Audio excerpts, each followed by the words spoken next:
Ladies and gentlemen, the Mbappe Vini era is over. If you guys do enjoy the video, leave a like, subscribe. I'll catch you next time. Peace. So PSG recently dismantled Real Madrid 4-0, and we learned a lot of things about the Vini and Mbappe pairing. The partnership, it needs to be done. It needs to be cut ties. One of them has to leave. One of them has to stay. And in a lot of people's eyes, you would think me as a Real Madrid fan, I want Vini. I don't. I think Vini for the last 10, 11 months, he's been awful ever since Rodri won a Ballon d'Or and stole it from him. He's been pretty damn awful. I think that he has lost his touch. He's lost his finishing. He's lost his ability to play make. His step overs don't look clean. His movement in terms of dribbling, they don't look great. He's been, like I said, just pretty damn awful. I would like to see him gone. But one thing I did learn from this initial team sheet, I knew we were going to lose because this whole lineup right here, Xabi Alonso has never started this lineup. And this is the first time he started Vini and Mbappe. I understand that Mbappe's healthy now. He's able to play those 90, 80 odd minutes, right? But it just didn't make sense for him to start with a completely new lineup. Valverde at left, right back instead of Trent. Trent has played every game at right back. So he kind of gave him a rest. He thought that he could pressure left backs and right backs, Hakimi and Nuno Mendes, respectively. And it just didn't work out because PSG, what they do really well is they find spaces and they kind of create these little small pockets within counterattacks, within their pressures. And they just kind of beat you with a 1-2 pass. And it looked like they were playing FIFA. It was like 1-2, somebody's gone. And then it's a 1v1 against a keeper, 1v1 against a defender. And then you have all these good dudes bombing forward and their ability to make runs. And this is kind of the problem that we have with Vini and Mbappe right now.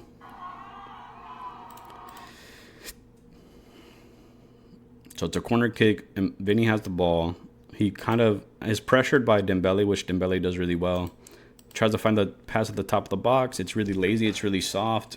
Desiree Doué finds it really easy, passes it right to him, to his feet. He cuts out, and they're gone, right? But this is not the first time Vini has done this. He's done this multiple times in the tournament, and honestly, multiple times in multiple different games. Here's another one against Juve. So Mbappe is making a run. He's trying to pull these defenders, and then there's a late run in the back. And nobody really sniffs this out. So this ball is able to be played, but honestly, this is a 5-on-3 situation. No, 6-on-3 situation, and Vini needs to learn that these passes, well, they might be heroic passes. They might come off okay. They might, like, your likelihood of making this goal is not high. So why would you do that, right? Let's keep possession. Let's play slow. Xabi Alonso is not about this, like, be a star player, be an individual. We want to play as a team. We want to, like, be a cohesive unit, and it just hasn't been doing that. He hasn't been on the same page as everybody else. And this is a picture of him 4-0 down. He got subbed out, like I said, down 4-0. He's on the bench. He's laughing, man. And I really wonder where his head is at during these moments, because you have seen him a lot of times, like a bunch of clips pop out where him and Camavinga are at Miami nightclubs and they're kind of partying, they're dancing, they're not really into the game within itself, right? And I think Vinny's head is just somewhere else. Then this is Vini and Mbappe kind of pressuring. This is what they look like the whole game.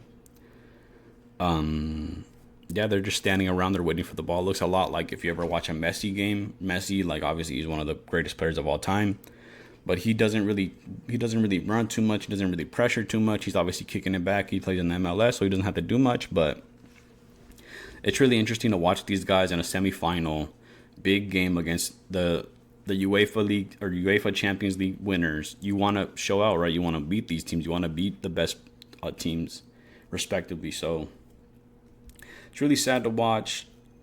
And then Xabi Alonso decided to bring on Militao and Carvajal, and he said, you know what, guys? Any counterattack, you defend them. Coming off ACL injuries, respectively. Carvajal hasn't played in a year, I think, ever since the Euros. He tore his ACL, so it's been about 12 months he hasn't played, and here we are defending Kvar, Desiree Doué, Hakimi, all these other dudes on counterattacks, and it's just not really smart. I thought it was really interesting. Obviously, he put them in to get some playing time, to get the ball at their feet, kind of get back into match pace. But they put him in a sticky situation. I would have been like, yo, bro, if you have a counterattack, just let them go. Because honestly, I don't want you to get hurt. And then honestly, just hats off to PSG. They've been a phenomenal team. I think they're honestly the best team in football. If you are a football fan, you want to watch PSG. You want to watch how they play. You want to watch the things that they do with the ball. Like I said, finding little small pockets within little spaces, and between their presses. And a lot of teams, when they press them, they find those little 1-2s, and then somebody's gone. And it's really hard to track everybody because they're kind of, like I said, they're kind of everywhere. It's kind of like watching like this, right? Let's say this is Vitinha. This is Vitinha's map. He's just like center mid, attacking mid, defending, striker, right wing, left wing. This is his map. And honestly, it's just so interesting because this team sheet for PSG, it's purely cosmetic. Honestly, it just is purely cosmetic because you'll see Hakimi playing center attack mid, Nuno Mendes playing center attack mid, playing left wing, right wing. You'll see Vitinha playing center back. You'll see Fabian Ruiz playing striker. You'll see Joao Neves playing right back. It's just like these dudes, they're unpredictable. This is purely cosmetic. He puts it out just to be like, yeah, this is my team sheet. But honestly, everybody plays everywhere. Everybody's playing striker. They're playing center attack mid. They're playing right wing, right. You know what I mean? Like, it's just so interesting because you'll see Kvar switch out and be a left back. You'll see Dembele, like, right next to Courtois. They're just kind of drinking water next to one another because he's just pressing the crap out of him. Like I said, purely cosmetic. And then, again, hats off to them. They're just a good team. If you're a fan of the sport, this is the team you want to watch just because it's so pretty. It's so, like... Honestly, I have never seen anything like it. Obviously, a lot of people like to compare it to the Barcelona tiki-taka days, but it's definitely different because you don't have superstars. You don't have Messi. You don't have Suarez or Neymar, right? There's not one standout superstar. I think Dembele takes like the spoils of war because he's getting the goals. He's the biggest name. He's a World Cup winner, so he's taking a lot of the spoils of war. So it's interesting. It just goes to show how much you don't need money to win games. You just need a unit. And it kind of felt like one cohesive unit versus 11 individuals. And I think, honestly, our best players were Bellingham. I know that people like to put blame on him because he kind of ghosts. But he was winning the ball back. We got the ball back a lot of times because of him. We pressed up really high because of him. We were kind of pressuring them into their own box. Then they would pass it off to Vini, and then Vini would give it away. And it was kind of just like this whole disastrous mess where it just didn't look like two different style of teams. And Arda Güler just kind of ghosted a little bit. I don't think that he played a great game. I don't think that they kind of had their ball at their feet. So a lot of times you saw that Bellingham didn't get the ball, Güler didn't get the ball, and then Tchouaméni was defending. So our midfield is kind of non-existent. It was a lot of times it was in the ball, and the ball was in the feet of Vini or Mbappe, and they were trying to make certain spectacular plays, and they were just not doing it. It just didn't come off, and it looked really like a hot mess and super disappointing. And then obviously Valverde played great, Fran Garcia played great, Courtois played great. Obviously we had two mistakes. We lost 4-0. One mistake from Rudiger, one mistake from Raul Asensio. And by the time we're just like PSG gold, right? They're just like, they make it look so easy. It's just like simple, stupid, simple football, but it was really intricate and really complex.